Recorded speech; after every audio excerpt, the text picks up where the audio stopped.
Hi guys, it's me. I'm back with another video, and today I'm going to be continuing to read chapter 1 of my latest book, Behind the Family Name.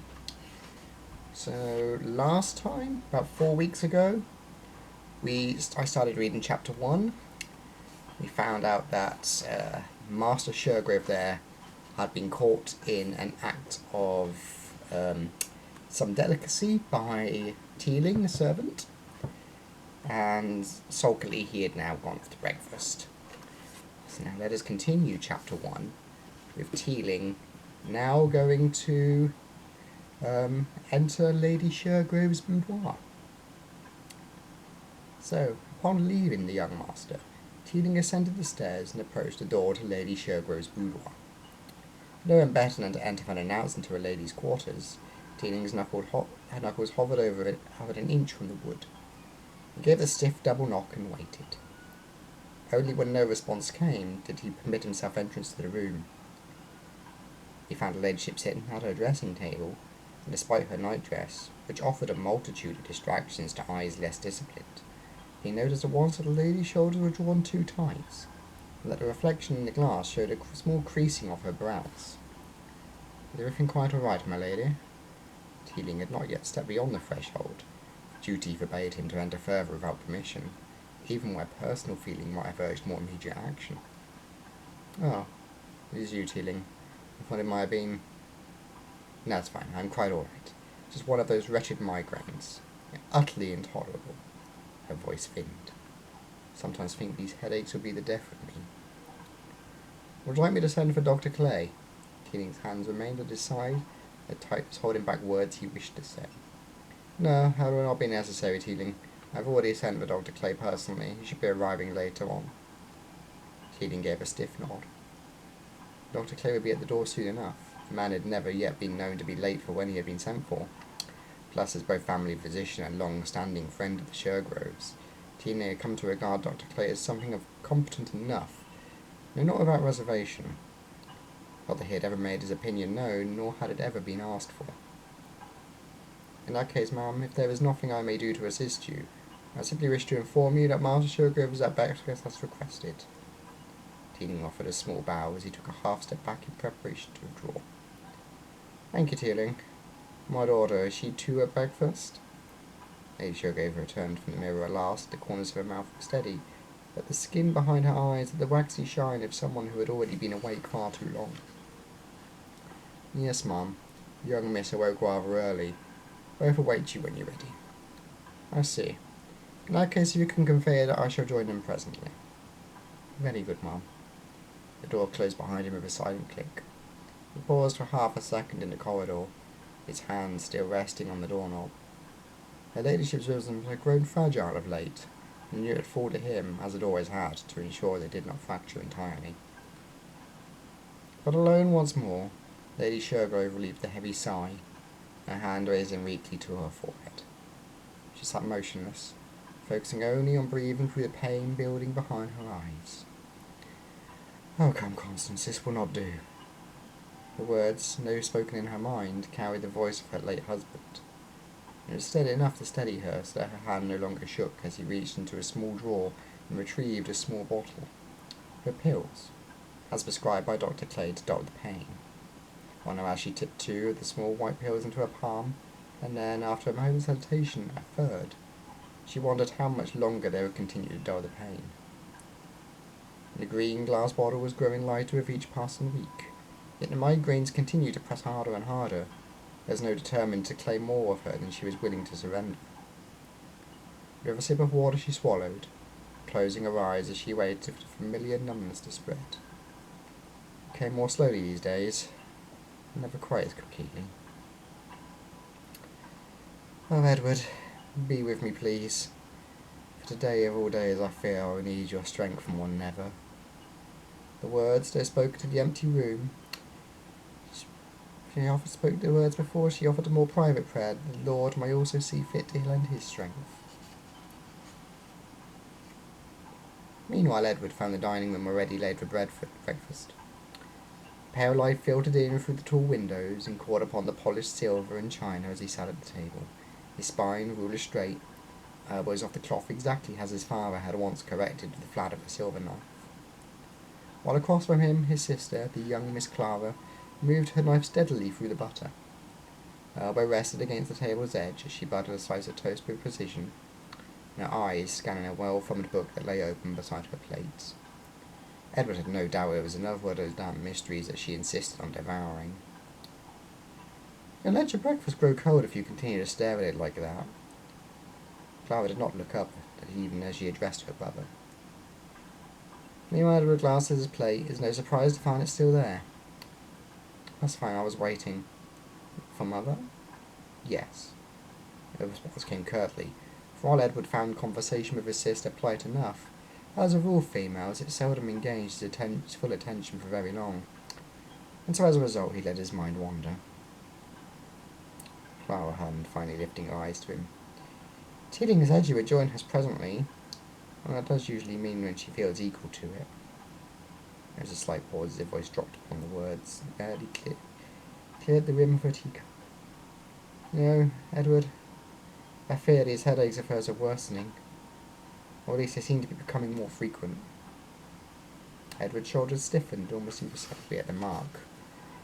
Now he was spared the need to respond, for as if on cue, Teeling had emerged from the kitchen. He moved swiftly and quietly as they approached the sideboard and poured tea without a single drop striking the saucers. A cup was set before the young master first, and then before Miss Shergrove, and finally at the already set place for her ladyship. "Thank you, Teeling."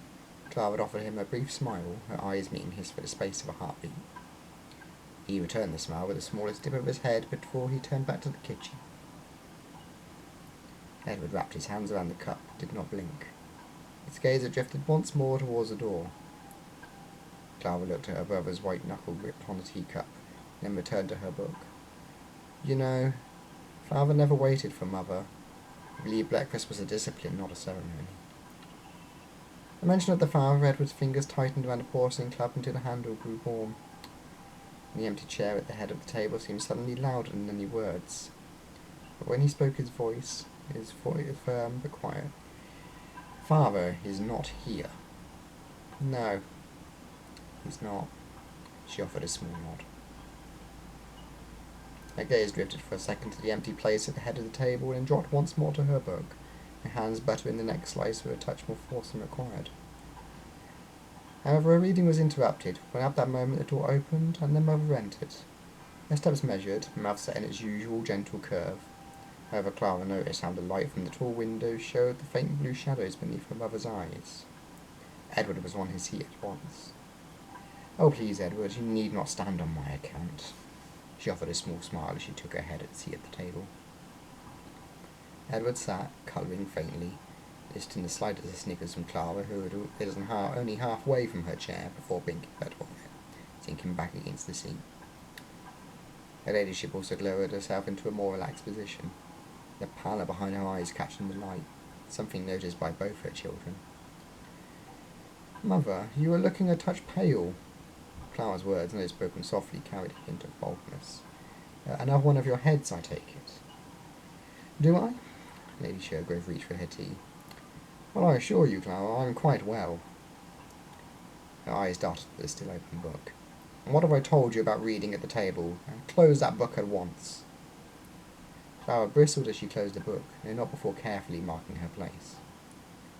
Edward's mouth twitched upwards in response to his sister's reprimand, before he schooled it back into stillness. The action masked by Teeling's appearance, as he served her ladyship with a sound, and then like a ghost vanished back into the kitchen. "I trust you have both slept well?" Her ladyship worked to slice up the eggs before her, before glancing up at her children when they gave no immediate response. "Oh, yes, Mother, wonderfully. I was up before dawn." Lady Shergrove smiled tightened for just a moment. "I should like you both to read, for today will be a busy day." Edward nodded. His knife scraped once against the plate before he made a small inroad into his breakfast. Her ladyship observed them both in silence, her hand briefly rising to her temple before she caught herself. And despite the restraint, Clara saw the motion, her fork hovering in its place as she watched her mother take another measured sip of tea, the cup then returning to its source without a click. Even though there was no further sign of weakness, Clara had ordered her fork, finding her appetite had diminished. This evening, we shall be hosting dinner. Lady Shercrow straightened in her seat as she spoke. The small line between her brows smoothed as though someone had drawn a finger across it. Clara brightened at the prospect of entertaining. No, a flicker of sharper interest crossed her face. It's like I was not aware we were expecting company. It'll be a small gathering only, just friends of the family. Lady Shercrow lifted her teacup once more as her eyes fell upon the empty place next to her. It has been far too long since we have had the house filled with voices, and one never knows when such evenings together may be the last. Oh, which friends are we to expect? Clara's fingers toyed idly with her knife, and her fingers lingered on her mother as though the answer might reveal itself through means unspoken. I do hope they are interesting. Dull company is such a waste of preparation. Ladyship finished her sip of tea, and only when she had settled the cup back on its saucer did she give a response. It's like, details need not concern you, Clara. Clara's smile faltered. I should like to know who might be expected to entertain, or is that to be a surprise as well? She held her mother's gaze a moment, and manners allowed before turning away. Ladyship sat her napkin across her lap with a single decisive fold. You will know when it is necessary for you to know. Until then, it remains sufficient that you conduct yourself appropriately. Of course, mother, my apologies. And the faintest trace of a smile remained on the young lady's face. Edward's fingers tightened around his fork at his sister's temerity. He questioned whether he ought to speak now and claim the head of the table, or to stay quiet and remain the boy. As his eyes met his mother's, he chose silence. But Clara spoke again, though this time her words were softer. As I only wondered, mother, if, given your headache, perhaps it would be wiser to keep the evening quiet rather than host dinner. I have considered that. Lady Shercrow's gaze lifted to her, cool and steady. Any noticeable words no matter was decided. Clara lowered her gaze back to her plate, but a small secret smile at the corner of her mouth remained. A dinner, arranged at short notice, on a day when her mother could scarcely rise from bed. There was a curious weight to it, as though the evening already was going to carry consequence. So together, they quietly finished the last bites of their breakfast, laid their knives and forks together with the neat precision of those who had been practising composure. Although Clara could not help the faint tension around her mother's mouth, in the care of which she avoided raising her hand to her temple. Edward. The word was spoken quietly, yet the silver at the far end of the table seemed to ring with it. I shall rely on you this evening. Both of you, in fact, Clara. And Lady Shercrow offered no further elaboration as she rose to her feet. She crossed the room, taking a moment to pause beside Edward, as her eyes met his for one unblinking second, and then she continued on, leaving the room. Edward, in return, offered a deferential incline of the head, and as he did, he felt something tighten in his chest. No doubt this was to be another test, another quiet measure of how he still fell short. That tightness did not ease as he watched his sister excuse herself soon after, leaving the room quiet. Edward, however, remained seated a moment longer, his hands resting flat upon the table. His lips moved soundlessly as he offered a private appeal for patience, for the steadiness he would need this evening. And with his plea issued, he sat a while further, toying with the remainders of his food, feeling the silence press in on him until the tick of the clock in the hall felt loud. Then, after a few moments more, he brushed aside his plate, let out a short, frustrated breath.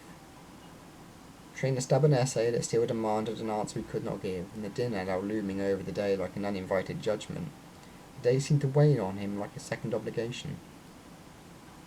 The morning he had meant for quiet personal meditation had already slipped away, cut short by Teeling's unfortunate talent for arriving precisely when least required. So finally Edward rose, pushing the chair back harder than intended.